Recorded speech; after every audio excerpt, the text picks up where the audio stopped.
Let's check in with the doc and look at things with a wider lens. Pastor Richards on OMG. Good morning. Hey, good morning, Daniel. Good morning, St. Vincent and the Grenadines. Flex, you there, so good morning to you. And those who are listening in St. Vincent and the Grenadines, physically, blessed to you. And those who are listening from the wider diaspora, wherever you are, blessed to you. And grateful that you have life, that you can be up and about and doing things. So I do trust that all is well. Daniel, I want to give a word of thanks to the many people who gave me a shout out yesterday after my program. I really, really appreciate that. Many of you said that it was thought-provoking. It was the piece on, what was that on? You were reading something. We have all been exposed. I think that's what it was. Mm-hmm. That was it. We have all been exposed. And boy, I tell you, there's some people, somebody messaged me and said, what do you mean we have all been exposed? And then after they checked it out, then they're like, oh, I get it. But, you know, made people think about how this thing is reshaping life, the coronavirus, and how it is revealing who we are. So again, it's always good to know that you said something that had an impact, and I really, really appreciate that. Also, while I'm thinking ahead, I don't want to spend my program on it this morning, to be quite honest with you. I have been watching the drip of the coronavirus, how it is managed, the narratives that are coming out, and every day it is almost a story that is being spun to the point where you don't get all of it at one time. You get new dimensions. You see new faces. When I say you see new faces, I mean new facets of the story. And I last night I was wondering about the end game, and I didn't want to wait for the drip to get to the end game. So I started thinking about what if the end game is a vaccine next year to vaccinate against coronavirus. What if they're very, very effective in, and I hope, I do hope, what if they're very effective in finding a vaccine at the end game? What if in the interim, the urgency, the death, everything that has been created and born out of this pandemic that is so devastating areas of the world will have driven us to the point of desperation that we must have this vaccine? What if that's the end game? What if the end game is, again, you don't want this ever happening to humanity, whether you're in Britain or you're in China or you're in UK or Italy, Spain, wherever. You don't want this happening again. What if the end game is legislation to support the vaccine? I mean, heavy legislation. What if the governments are so empowered to mandate that any, just like Andrew Cuomo did in New York, that, I mean, we're not talking vaccine, we're talking the social distancing, that if you violate that, it's $1,000. And it does not mouth talk, you back it up with legislation. What if your fear of what this virus can do spurns legislation to enforce, hear me well, enforce protection from the virus? What if your children cannot, in the end game, what if your children can't go to school unless they be vaccinated? What if they are barred from school lest they become a danger to other children lest they be vaccinated? What if there's legislation in the drip? What if we get to the point, if that's the end game? What if you can't operate minibuses unless you are vaccinated? You can't get jobs as cruise ship workers or in any endeavor? What if you have to be vaccinated to protect? Because this shall not happen to this world again. It shall not. And the only way you can prevent it is the vaccine. What if we can't enter business places? You can't buy, go into a supermarket unless you can demonstrate that you have been vaccinated. What if churches have to limit their gatherings to only those who have been vaccinated? What if we have to protect humanity in such a way that basically any kind of interaction you have to have with others, you have to be sure that you are not a danger to them. You have to be vaccinated, because they're saying this thing can swing around again next year. But next year they're going to be ready. What if 6-7 billion people have to be vaccinated? Boy, somebody's going to be very rich. Anyways, so I was just wondering. I watched. I got tired of the drip, drip, drip, drip, drip, drip every day. Something new every day. You are told, and also I started asking questions about WHO and who is controlling the narrative coming out of WHO. The kickbacks that you read, it's out there. The pork barreling, that's my term. That's going on behind the coronavirus. There's some other things happening that you need to question and ask. And so I've been asking these questions. And Pastor, if you don't mind, for example, they were telling us at first concerning masks. Yeah. Don't wear a mask. It's only for this person. It doesn't protect you against the virus. And they're still trying to tell you it doesn't protect you against the virus. However, you see they putting admitted out... that was a managed conversation. Exactly. They admitted that. Because they're putting out things that you what protection from viruses and particles, etc. So, and I've always felt like it made sense to wear masks. But they drove this campaign so hard against the wearing of masks. And then when you saw that, the medical workers were running out of protective equipment, you started thinking, well, wait. They are so completely suited up. They even have things wearing over their eyes. It makes me, and the one thing we must not do during this entire pandemic, the pandemic is real, the dangers are real, I keep saying that, and the kind of devastation that other commentators are talking about is real, but amidst the reality, we still need to think, all right? We still need to think, and sometimes the orchestration of particular realities or the orchestration of the narrative behind it whips us up to a state where we don't think, we act, and we act in unison. But we need to think, and I want to talk about. I just said that. Okay, a lot is being said about the coronavirus, and it is shifting our thinking from something else that matters. And this week is the most significant week in Christendom. It's called Holy Week for a reason. And I tell you why it's called Holy Week, people. Bear with me. It is called Holy Week because it's the week when we celebrate the greatest act. For those who believe in God, of course, there are people out there that don't, but for the vast majority who believe in God, do you know that this is the week when we celebrate the greatest act of God, greater than when he created heaven and earth, really, greater than when he made stars and he separated land from sea, greater than any of that, greater than when he parted the waters of the Red Sea, greater than when he fed millions with manna and with quail. It's just what he did in this week in saving humanity is something that ought to be celebrated. And at the time when I think God needs to get the attention for the greatest work that he has ever done, I think the attention is being shifted away from God, and that's a travesty. I've said it before, I'll say it again. And so today what I want to do is to just shift attention, because it has a parallel, actually, it has a parallel to what's going on right now with the coronavirus. I just want to talk about what happened in that Holy Week on the Sunday, on the Monday, and today's Tuesday? And the thoughts that it's provoking in me in terms of perspective and popularity and people. Hear me?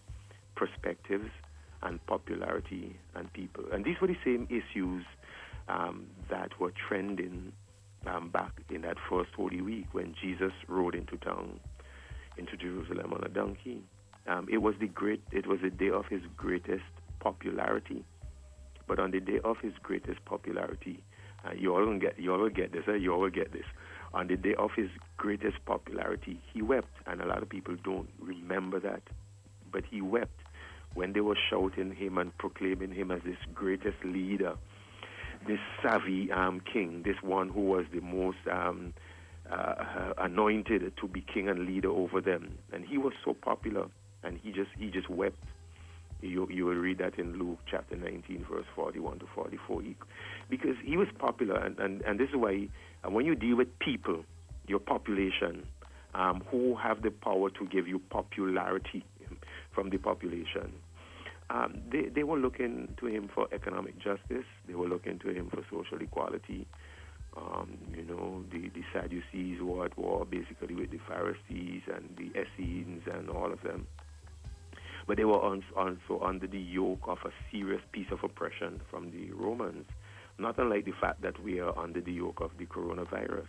And they just wanted somebody to emerge as a leader to protect them. And they saw in Jesus that he's the one. He was the one who said in Luke 4, around 18 or thereabout, he was the one who said, I have come, I will save you. I have come to free you from oppression. The anointing is upon me. I have what it takes.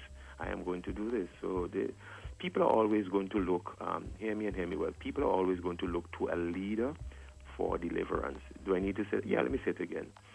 People are always going to look to a leader to deliver them. And anytime that leader does not deliver them, then there's going to be an incredible amount of disappointment. It is natural. All of your pent-up hopes that he is the one, he can do it. If nobody else can do it, this one can do it. So you have a perspective that this is what he is about. And sometimes there is a disconnect between what that hear me and hear me well, it's only a commentary. There's a disconnect between what that leader is about and what the people are all about and what the people want. I have to say it again.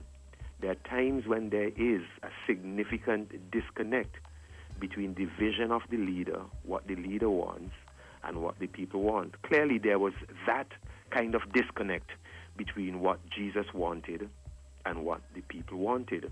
When he rode into town on Palm Sunday at the beginning of Holy Week, they were looking to him for, like I said, this economic justice, this social equality kind of thing, and freedom from oppression. They were looking to him for all of these things. But there was a disconnect between what they were looking for, what they were clamoring for, and what he wanted, and he just wept because they missed it. And sometimes the heart of a leader is broken when the people miss what he is offering.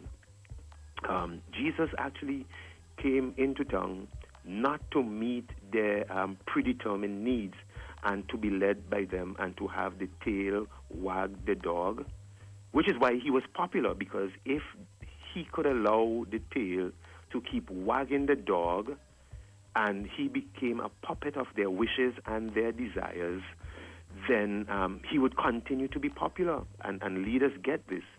In order to continue to be popular sometimes, just as long as the tail is wagging the dog, then the tail is very happy. It will wag all day long. And Jesus had that choice on Palm Sunday to give in to the popularity. Remember, I'm just giving a commentary on perspective, popularity, and people.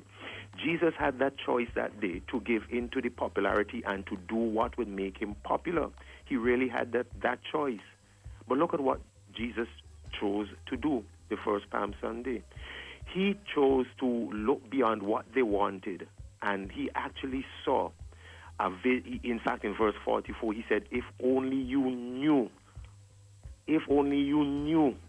what you want is so far off what I am offering. And because of that disconnect, it made him cry. People need to understand the heart of a leader. And often when the people can see what you have in your heart and your vision, it really burdens a leader. What was it? Where was the disconnect, therefore, you ask? And I'm glad you asked. Where was the disconnect? What is it that he wanted that was so divergent from what they wanted? Like I said, they wanted justice and equality and freedom and protection and all of that. But he had a different vision for the people. He came to offer things that were not sexy. When I say, you know what I mean by that, they were not. He came to offer something that clearly the people just didn't have a vibe for. Things like forgiveness. I mean, Who wants that at a time when they're under the yoke of bondage and there's an immediate need to be free? Things like mercy, being kind to people, things like grace, it didn't resonate with the people. It did not resonate with the people. Selflessness and love and submission. Submission to, in faith, to the one who could lead you, which it was him. And they didn't want it. Even he modeled it. He modeled it. You would know that he went in. This was the very week that he went into the Garden of Gethsemane, and he said, "Take this cup of suffering from me. Nevertheless, listen to this. Nevertheless, not my will, but thy will be done." In other words, he's like, hey, "This is not really what I want, but man, I have got to submit to your will, God." And so he modeled what it was to submit to a higher power. But you're talking people who don't like to submit, people who like to get what they want. So even if he modeled submission, the people didn't get it. And then his very death, when he modeled surrender, he just let everything go so that God could have his way. So he modeled all of these things for the people. And when he realized that the kind of leadership that he was given, the people didn't want, he cried. It's right there in the Bible, he cried. And then on Monday, in case you're following me and wondering if I'm going to go all week, no, I'm just going to go up to Tuesday. On Monday of that Holy Week, he walked into town, and the thing that he did contravenes any leader who wants to be popular and wants the people on his side and the kind of perspective. He went into the temple, and the Bible tells us that he cleaned house. He turned over temple, he turned over money tables. He drove out the people out of the temple who were selling their doves and all of that. And he said, listen, my Father's house is supposed to be a house of prayer. But you people, in all that you want, in your economic striving and all of your practicality and pragmatism, you have made it a den of thieves. It really angered him, that practicality and pragmatism. You have to hear me I know what I'm saying. It angered him that practicality and pragmatism had overtaken faith in God, so that they were more concerned about economic and other interests rather than having God as Savior and having God as their God and praying to God. We have to be very careful that our practicality and pragmatism does not override our sense of faith and submission to God, because there will be some tables that will be turned over. And it will anger and upset some people. And then lastly, that was the Monday. On Tuesday, he went back into town. Monday he went back and spent some time with his friends up at Bethany. And then on Tuesday he went back into town, and you would think that he would stay away from the controversy, but everywhere he went, it was controversy. The priests were there trying to tie up his foot and to question him, and he did not back down. And he was in their face all the time, pointing out their duplicitous ways and what he was really doing. And I'm like, people who like to play it safe will say, no, don't do that. Why don't you just do what they want and have peace? Why don't you just listen to them? Why don't you just, because if you don't listen to them, this is going to end bad. Why don't you just give in to them? And all day Tuesday, all he did was contradict them and confound them, knowing that it would anger them, knowing that it will rile them up, knowing that he would lose popularity, knowing that he would distance the people from him. Yet he continued to offer a different perspective. Here's the thing that I learned from Jesus, and I apply to perspective, popularity, and people. If you have a perspective and you believe that it is right, it is going to cost you popularity, and it is going to distance you from the people. I pray that as we reflect over this week of Holy Week, that we don't lose sight of what Jesus came and taught us and modeled. Forgiveness and mercy. Still be merciful to people. COVID can't stop you from doing that. Still show grace. Give people what they don't deserve. Still be selfless. Still love. Even when people say all manner of evil against you, and even when people criticize you for the very ground you stand on and for the very truth that you try to project, still love them and forgive them. still learn submission, and ultimately, all that happens in our sphere, I have submitted into the hands of God. I will do everything that's, practical and right, and I will follow rules and whatever the government imposes. But ultimately, I know that this ends with God. Daniel, I am going to believe in Him, and I'm going to surrender. I'm going to say, God, I will do the best I can, but I'm not going to fight up. I'm going to surrender, and whatever you will be done. And I think this is what Jesus is teaching us. It is not about popularity. It's not even about politics and policies and people. It is about the right perspective that says God is in control. And I will look for His perspective, and I will follow it. I hope this word will encourage some people, and I hope it will make all of us think. All right? Thank you, Pastor. Thank you. Take care. Let's check in with the doc and look at things with a wider lens. Pastor Richards on OMG.